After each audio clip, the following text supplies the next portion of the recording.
Welcome back. You're watching Headlines Today. Congress has lashed out at the central government for passing the land acquisition ordinance. In an exclusive chat with Headlines Today, the face of Congress stir, Jairam Ramesh, has said that the ordinance not only undermines the interests of farmers but also exposes the NDA government's hypocrisy. I have with me Mr. Jairam Ramesh, senior Congress leader. Let me begin by asking him, Jairam, yesterday we saw you in a new avatar. In the role of a Kisan leader agitating in Bhatta Parsol. Is land acquisition in Bhatta Parsol going to be the way forward, a key issue now for the Congress party? Well, certainly it's one of the issues. There are many other issues. The coal ordinance is an issue. The continued distress of farmers because of the lack of a sensitive policy on minimum support price, MSP, is an issue. There are many issues like this which the government has given to us.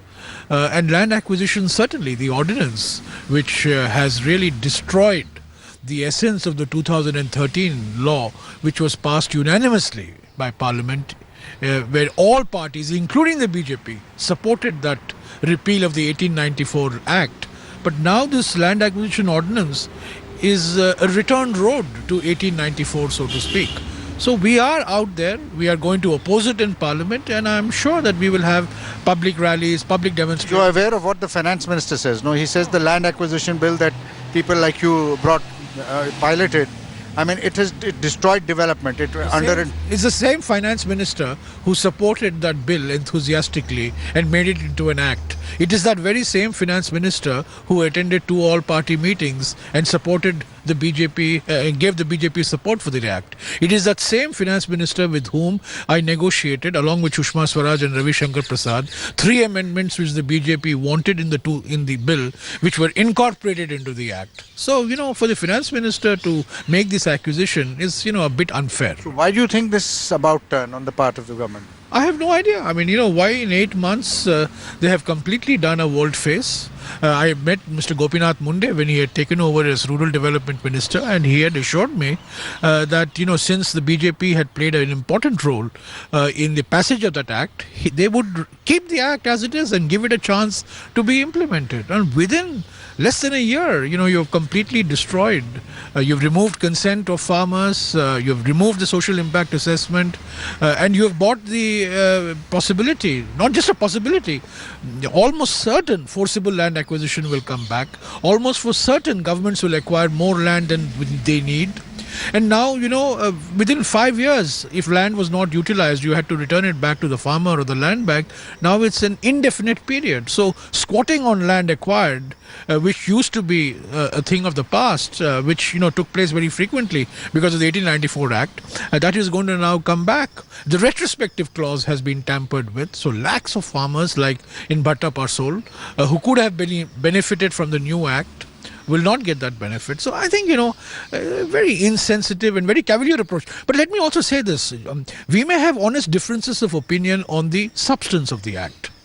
I mean, we have different points of view, and this is our point of view. But the manner in which this ordinance was introduced, less than 2 hours. But you won't allow it to be passed in Parliament? No interministerial consultations. No consultations with the various ministries in the government of India. And you've done all that? A pistol on the head of every minister and said you come to the cabinet and support it. Less than 2 hours. You undid what took over 2 years. In less than 2 hours, you undid everything. And the rural development minister, was just a passenger in this entire exercise. So does this mean, does your presence in Bhatta Parsol yesterday mean that the Congress is now in agitational mode, or is this just a one-off thing? No, certainly not. I mean, we are an opposition party. We're a responsible opposition party. We extend our hand of cooperation where we feel it is necessary and where it is sought. But where we feel basic principles have been compromised with, basic issues of principle are involved, we will take to the streets, we will have public agitations. The Congress Working Committee has prepared an elaborate plan for this in state after state, and Bhatta Parsol is just the beginning. A lot of people are very surprised that this technocrat turned politician is now turning into a Kisan leader, agitating on the roads. Are we going to see Jairam Ramesh more on the streets and less in the back room now? No, No, I mean, where I'm invited, I'll certainly go. But for 3 years, when I was Rural Development Minister, I spent more time outside Delhi than in Delhi. And I have visited, out of the 88 Naxal-affected districts, I have actually gone and spent time, nights, days, in 60 of the 88 districts. So, this is more than what you can say about the current ministers in the government of India. So, forget individuals. I think what's important are issues. What's important is the way forward, and the Congress party.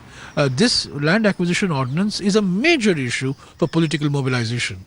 And is this the brainchild of, whose brainchild is this? Is this the brainchild of Rahul Gandhi or Mrs. Gandhi? And is there now a changing of the baton as far as the Congress party is concerned? I mean, the Mr. Rahul Gandhi played a very important role. He went to Bhatta Parsol in May 2011. 2 people died, Rajpal and Rajbir.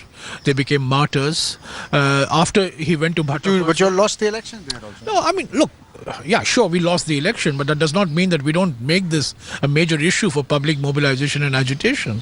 So after he went to Bhatta Parsol, we had extensive discussions on what the land acquisition bill should be all about. And it was on the basis of what he saw in Bhatta Parsol, what happened in Singur, what happened in Nandigram, what happened in Kalinga Nagar, that the bill was drawn up. And as I said, 2 years, and it went to the standing committee that was headed by Sumitra Mahajan, a BJP MP who's now a Speaker of the Lok Sabha.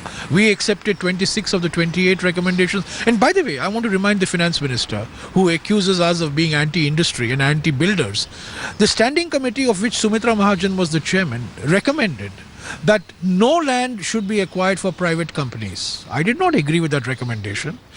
Sumitra Mahajan's standing committee said no land should be acquired for PPP projects. I did not agree with that recommendation. And we said land should be acquired for private companies with 80% consent of farmers, and for PPP projects with 70%. Now that has been completely done away with. So, this is in my view, is very unfair on the finance minister's part to make such an accusation when his own party and his own party men have given these types of recommendations. Thank you very much, Jairam, for speaking to us. Thank you. So that was Mr. Jairam Ramesh stoutly defending the land acquisition bill that he had brought forward. And perhaps now we might see Jairam in a new avatar.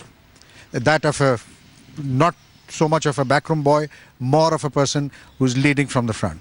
With camera person Ashwani Helen, this is Javed Ansari in New Delhi for Headlines.